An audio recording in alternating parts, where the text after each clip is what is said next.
My name is Arden, 32 years old. If you were to look at me from the outside, my modest apartment in Brooklyn, my quiet routines, the carefully pressed blouses and neutral suits I wore to work, you might think I was simply disciplined. But the truth was less glamorous. I had learned early that discipline was the only way to survive in a family that only noticed me when I was either useful or invisible. I think the first time I understood that love had terms was when I was 8. I came home with a report card lined with A's. Not just A's, but perfect. Every single subject glowing with the small triumphs I had poured myself into. I handed it to my mom, my heart racing, cheeks hot with pride. She skimmed it like a grocery list, nodded, and said, "That's what you're supposed to do, Arden. It's your job to get good grades." The next week, my little sister Madison, 2 grades behind me, brought home a B on a spelling test. My parents whisked us out to her favorite Italian restaurant, balloons tied to the chair, Dad clapping her on the back like she'd been admitted to Harvard. I remember staring at my forgotten report card, still in my backpack, wondering if maybe I had just expected too much. That pattern never shifted. For my 16th birthday, I got a rusty bike from a neighbor's garage sale.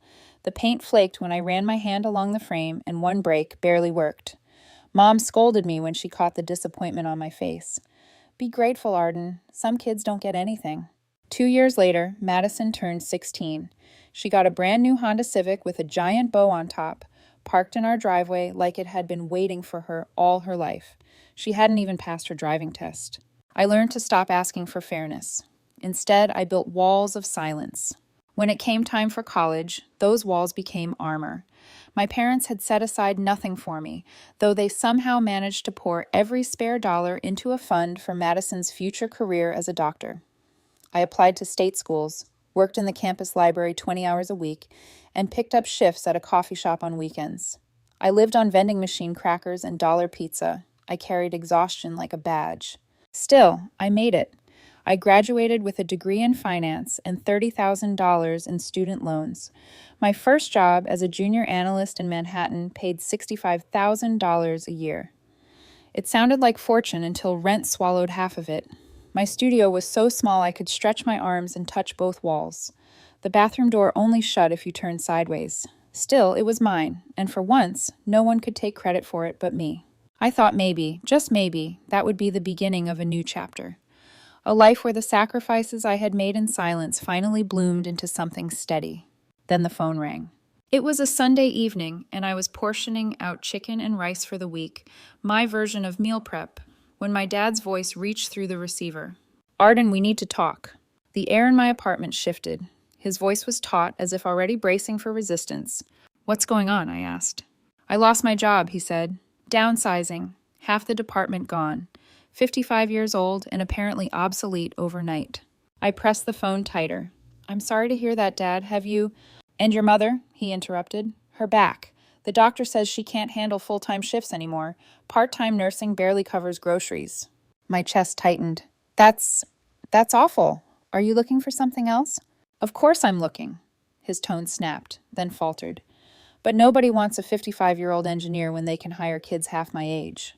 There was a pause, and then Mom's voice filtered in. They had me on speaker. "Arden, sweetheart," she said, soft, rehearsed. "We've always been there for you. Now it's time you're there for us. The mortgage, medical bills, and Madison starting medical school next year? It's just too much. Tuition is $70,000 a year. 70. My stomach dropped. 70,000 for 1 year. I was still paying off my own loans, and they were already funneling me into Madison's future like I was her scholarship. "I don't know if I can," I started. "Please," Mom cut in, her voice catching. "We're your parents. We raised you. We gave you everything we could. Family helps family." I closed my eyes. And just like when I was a child, pride turned into guilt. I could hear the unsaid sentence between their words. "If you say no, it means you don't love us." So I said yes. Yes to temporary transfers. Yes to covering the mortgage. Yes to groceries, bills, and textbooks. Temporary, that was the word I clung to. Just until Dad found another job. Just until Mom's back healed. Just until Madison was stable. But deep down a whisper stirred. This was not temporary. This was the beginning of a new kind of leash. That night, after I hung up, I sat at my tiny kitchen table, staring at the single overhead bulb. I had no idea how long temporary would stretch, but I knew exactly why I had agreed. Because I was still that 8-year-old girl holding out a perfect report card, waiting for someone to look up and say, "We're proud of you." Only this time, the price of pride would not be measured in forgotten A's. It would be measured in dollars, thousands of them, month after month, siphoned from my life into theirs. And somewhere, under the guilt and the duty I already feared, they wouldn't stop asking. The first few transfers felt like bandages. 3,000 here, 5,000 there. Each month I told myself it was just for now, that Dad would land something soon, that Mom's health might turn a corner. But the months stacked like bricks, and the wall between my own life and theirs grew taller with every deposit. 8 years. That's how long it lasted. During those years, I lived 2 lives.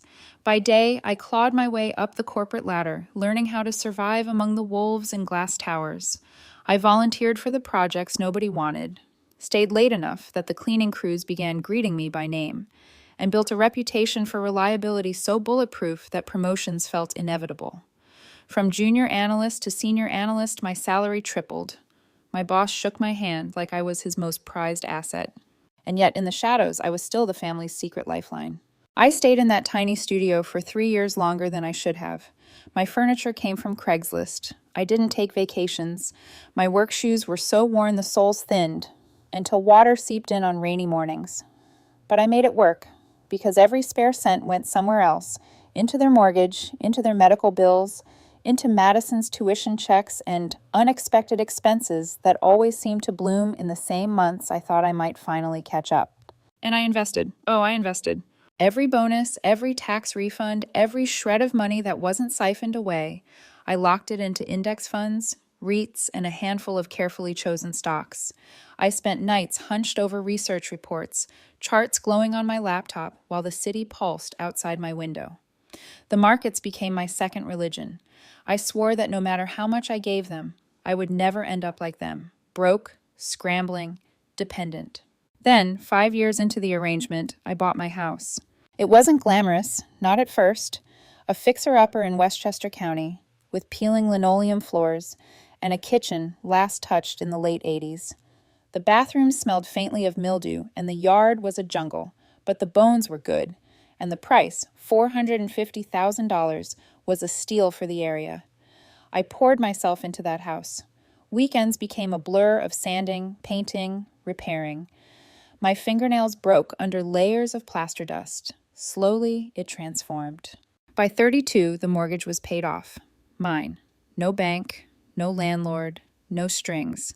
Just my name on the deed. That house should have been my triumph, my sanctuary. Instead, it became the family's vacation lodge. They visited often, driving up from New Jersey as if my front door were theirs. They sprawled across my couch, ate through my pantry, left the guest room sheets dirty, and never once said thank you. Madison began inviting her study groups, 5 or 6 medical students taking over my living room with open laptops and open mouths, draining the fridge while laughing like I was some benevolent hostess.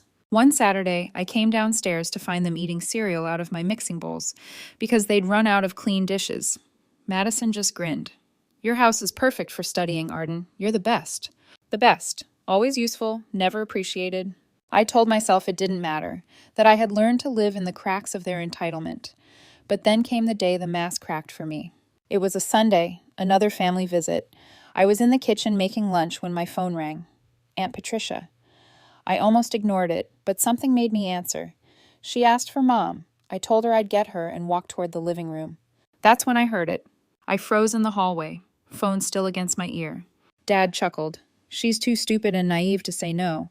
What else is she going to do with her money? She's single, no kids. Might as well use it for Madison." Then Madison's voice, airy and amused. "You guys are terrible, but hey, keep the ATM working. I've got 1 more year to pay for." The laughter that followed was the kind that burns. I backed away, throat tight, Aunt Patricia still murmuring on the other end of the line. I lied, told her Mom was busy, and hung up. Then I climbed the stairs, sat on the edge of my bed, and tried to breathe. 8 years. 8 years of sacrifice, of living small, of denying myself any luxury, just to be mocked as an ATM in my own house. I remember staring at the framed deed on my desk, the one I had hung to remind myself that all the sacrifice had been worth it, But in that moment, it looked less like a trophy and more like bait. I didn't cry. I didn't scream. I didn't storm downstairs and confront them. Instead, I went back to the kitchen, plated lunch, and smiled as I served it. I let them eat at the table I had refinished with my own hands, drink the wine I had bought, sit in the chairs I had repaired. I laughed at their stories and nodded at their plans. Inside, I was planning. That night, after they left, I pulled out my laptop. I downloaded copies of every transfer I'd ever made to them. Bank statements, credit card bills, tuition payments. I screenshotted each one, organized them by year, saved backups on the cloud. Page after page of proof, a ledger of my life bleeding into theirs. I wasn't sure yet when I would use it, but I knew why. Because one day they would ask for more. They always did. And when that day came, I would not be caught off guard. I would be ready. 6 months later, the day arrived. Madison's engagement dinner at Lou Bernardine, a restaurant so upscale it seemed to exist purely to remind the rest of the city how little they mattered. Crystal chandeliers dripped from the ceiling, the walls hummed with low jazz, and the scent of butter and truffle clung to the air. Every table was a stage, every laugh rehearsed for an audience. I had been invited, of course, though summoned felt more accurate. My family didn't extend invitations. They issued expectations.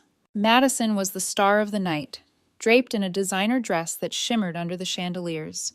She sat at the center of the long table, one manicured hand displaying an engagement ring so large it might have needed its own seat. Jacob, her fiancé, leaned beside her. Slick hair, smug smile, a man who dropped names like confetti, each one falling heavier than the last. Jacob's parents sat across from me. His father, with a watch that could have paid my rent for a year, spoke sparingly, but with the weight of someone used to being obeyed. His mother, Botoxed into permanent approval, looked around with eyes that measured value, not in people, but in properties. I sat near the edge of the table, my wine untouched, calculating the cost of each dish. 20 guests, 3 courses, champagne flowing like water, at least $10,000 for the night, maybe more. And in my gut, I knew who they assumed would be footing the bill. Halfway through dinner, after enough glasses had been drained to loosen tongues, my father stood. He tapped his wine glass with the side of his fork. The sound rang out like a gavel. "Ladies and gentlemen," he began, voice grander than the man himself, "I want to make a toast." The table hushed. Madison leaned forward, anticipation glowing in her eyes. "Madison and Jacob," he continued, "you are a perfect match. Brilliant, ambitious, destined for success. As you begin your new life together, you'll need a proper home, a place that reflects your future as a doctor and a businessman." The words fell heavy, rehearsed. My stomach knotted. I knew what was coming before he even turned to me. "Which is why," he said, looking directly at me, "Arden is going to give you her house as a wedding gift." The air fractured. For a second, no one moved. Then a gasp. Aunt Patricia, unable to hide her shock. Madison clapped her hands together like a child on Christmas morning. "Oh my God, yes, I love that house. The kitchen is perfect for entertaining, and I already know which room will be the nursery." Jacob's mother beamed, teeth blinding. "How generous. Madison is lucky to have a sister like you." My mother reached across the table and patted my hand. Her nails dug lightly into my skin. "You're doing the right thing, sweetheart. Family helps family." Every eye at the table turned toward me, waiting for me to nod, to smile, to hand over the keys to the only thing in my life that was wholly mine. I stood slowly. My chair scraped against the marble floor, the sound sharp and grating. No. The word was small but absolute. Silence spread, thick and suffocating. My father blinked, as though he hadn't heard correctly. "What do you mean, no?" "I mean no," I said, my voice steady.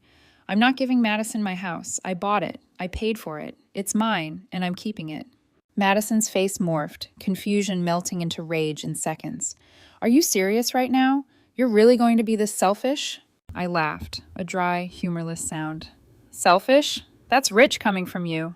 "Arden," my mother hissed, cheeks flaming. "Sit down. You're embarrassing us." "No, Mom." My voice rose, firm. "You embarrassed yourselves." I reached into my purse and pulled out my phone. I had prepared for this moment, every screenshot, every statement lined up like ammunition. "Let me show you something," I said, holding the screen up for the table to see. "Here's a transfer from 3 months after Dad lost his job. $5,000. Here's another the next month, $3,000. The next month, $4,000. I kept records. I swiped through image after image, the numbers stacking higher. 8 years, I said. 8 years of payments. Do you know the total? $412,000. That's how much I've given this family. Mortgage, insurance, medical bills, tuition. All of it. The weight of the number settled like a stone. Jacob's parents exchanged glances, the first crack in their polished veneer. A few relatives shifted uncomfortably in their seats.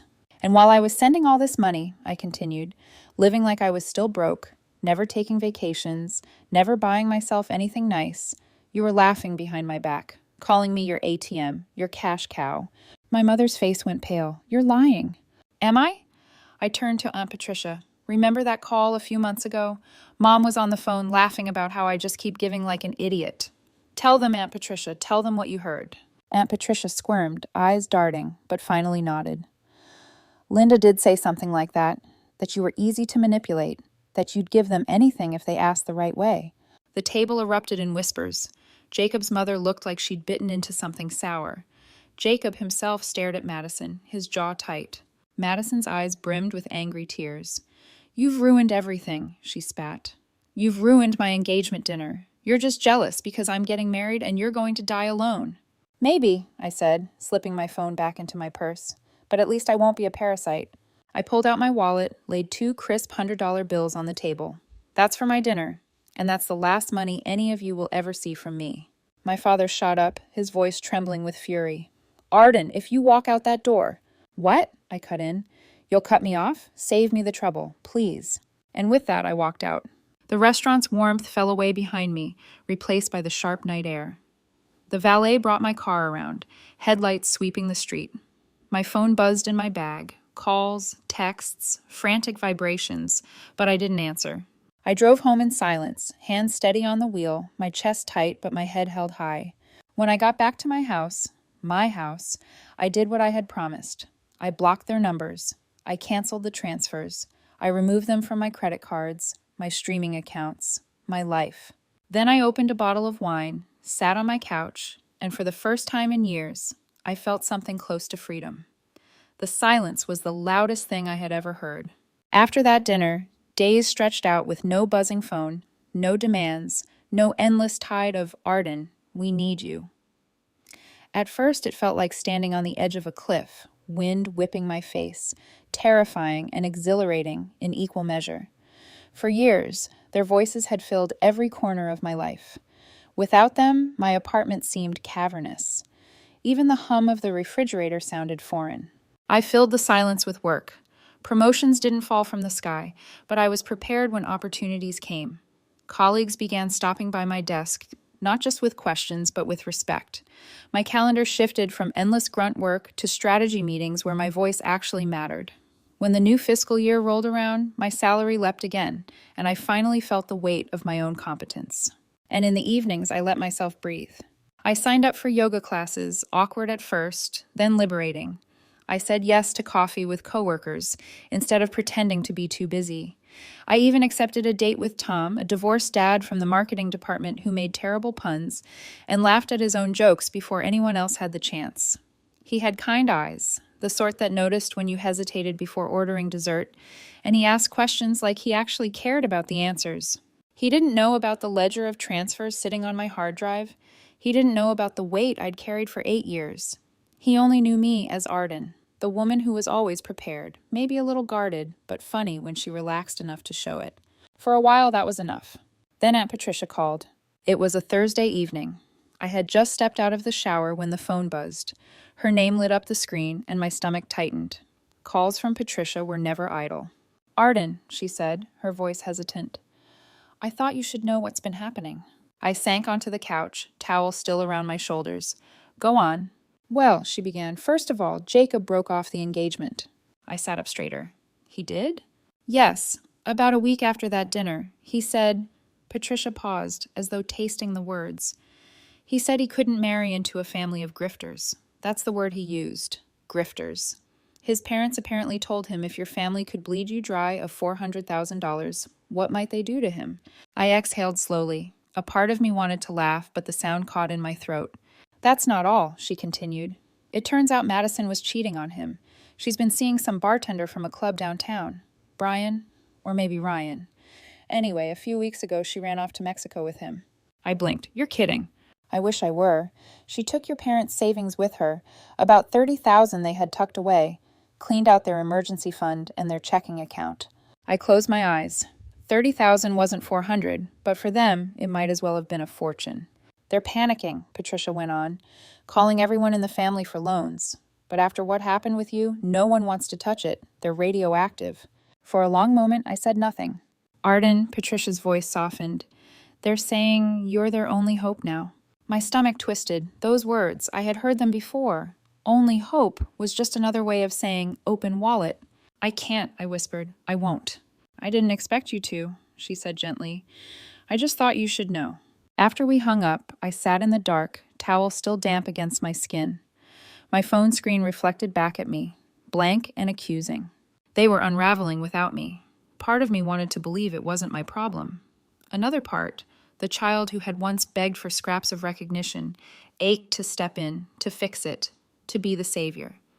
That reflex ran deep, a current I had swum in my whole life. Tom noticed it before I said a word. A week later, we were out for dinner. Nothing fancy, just a neighborhood bistro with string lights and red checkered tablecloths.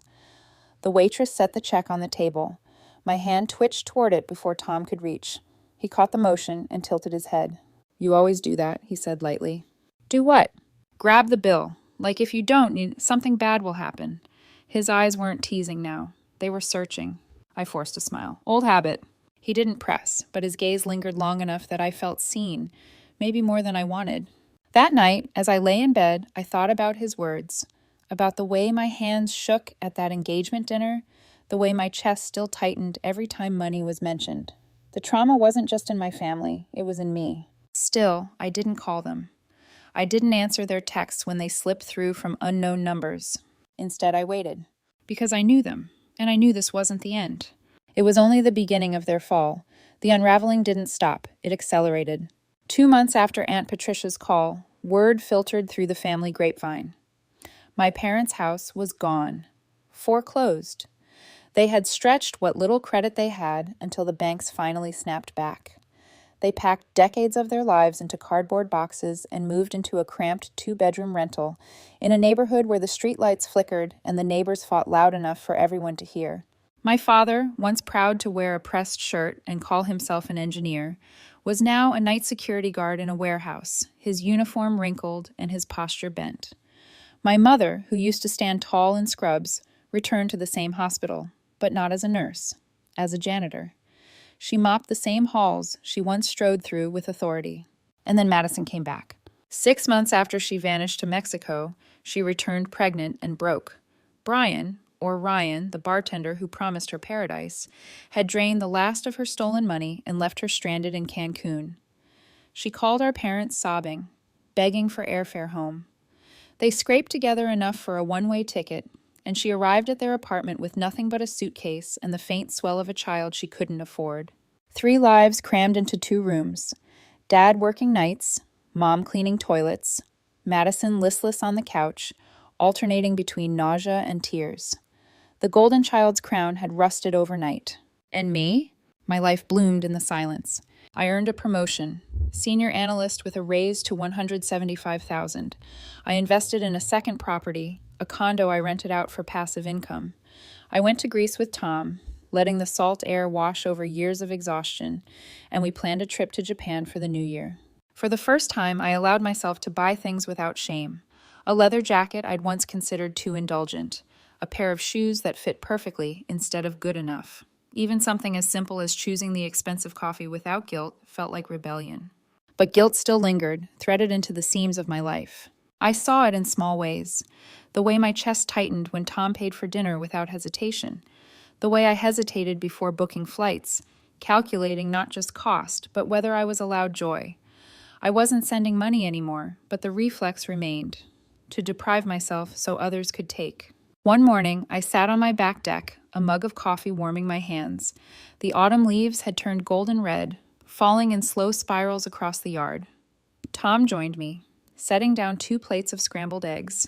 "This is beautiful," he said, looking out over the trees. "It is," I admitted.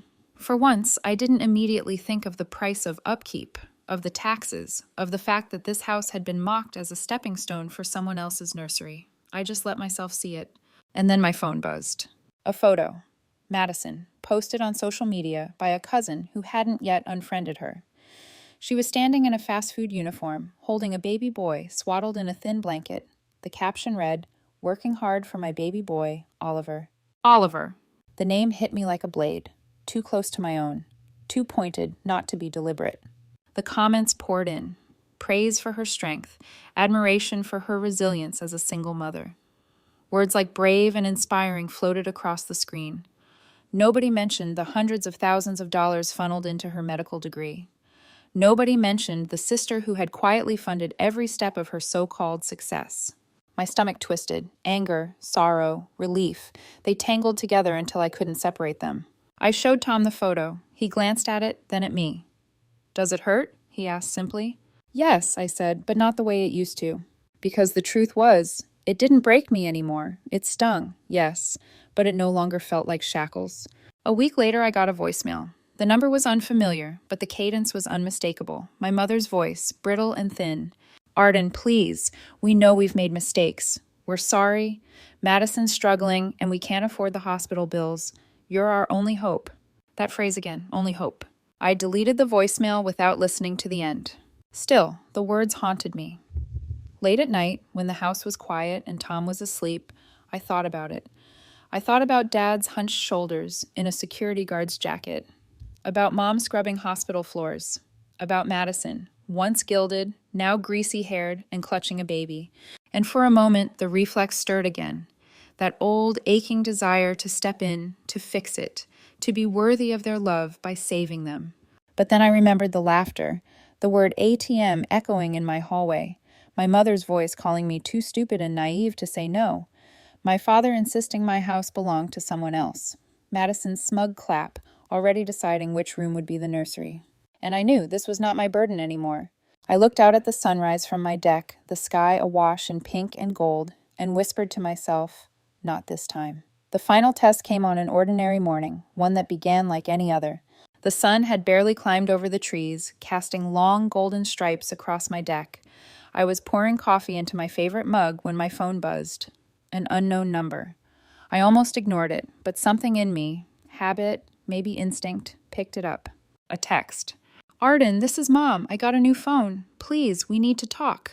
Madison is sick, and we can't afford the hospital bills. You're our only hope.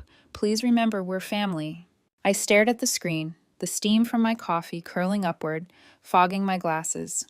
My chest tightened, but not with the old panic. This time, it was clarity.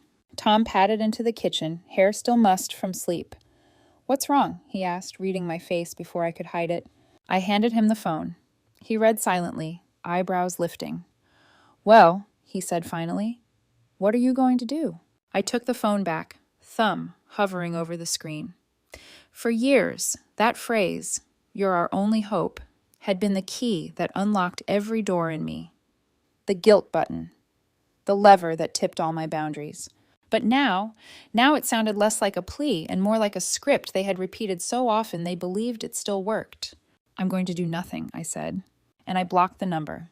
The click was quiet, but it felt like a door slamming shut in my soul. For the first time, I didn't feel fear about what came after. No dread about retaliation. Just silence. Tom studied me. That must have been hard. I shook my head slowly, not as hard as I thought it would be. We carried breakfast out to the deck, the sky opening wider, birds flitting through branches. The world didn't collapse because I said no. Nothing shattered. Nothing burned. Life went on. But inside me, something monumental shifted. For years, I believed love was conditional. That to be worthy, I had to give more, do more, sacrifice, until there was nothing left of me. My family had trained me well in that language. Praise when I provided, silence or scorn when I didn't. I thought of my 8-year-old self with the perfect report card, desperate for recognition. Of the 16-year-old with the rusty bike, learning disappointment like a second language. Of the 22-year-old signing student loan checks alone while her parents saved for Madison's future. And then I thought of the woman I had become, the one who paid off a house by 32, who survived in the cutthroat world of finance, who invested and strategized and built something solid from the scraps she was given, the one who had been mocked as a cash cow but still refused to break. That woman was not naive. She was strong, she was resilient, and she was finally free. Later that day, I walked through my house with fresh eyes. The sunlight caught on the hardwood floors I had refinished myself. The kitchen counters gleamed, a reminder of the weekends I spent sanding and painting when everyone else was out celebrating. Every corner whispered, "You built this, you earned this, it is yours." For once, I let that truth settle in without guilt. In the weeks that followed, more attempts trickled in. Blocked numbers, relatives acting as messengers, even a letter mailed to my office. I threw it away unopened. People might call me cruel for it. They might say family is family, that forgiveness is divine. But forgiveness does not mean access. I can forgive the child in Madison who never learned empathy, but I cannot give her my roof. I can forgive the fear in my father who lost his job, but I cannot let him gamble with my future. I can forgive the bitterness in my mother's laugh, but I cannot let her laugh at my expense again. Because love without respect is not love, it's extraction. And I refuse to be mined dry. One evening, Tom and I sat on the deck, sipping wine as the sky bled orange and violet. He reached over, took my hand, and squeezed it gently. "You don't have to tell me everything now," he said, "but when you're ready, I'll listen." I nodded, emotion thick in my throat. Maybe one day I would tell him everything. The years of sacrifice, the betrayal, the laughter I heard in my own hallway. For now, it was enough that he saw me, not as a provider, not as a resource, but as a partner. The cicadas buzzed. The baby monitor from next door crackled faintly as neighbors soothed their child. Life unfolded around me, ordinary and extraordinary at once. And for the first time, I felt peace. Not the fragile peace of keeping everyone else comfortable, but the solid peace of choosing myself. Sometimes the strongest thing you can do is walk away. Sometimes the bravest word you can speak is no. And sometimes the most important person you need to save is yourself.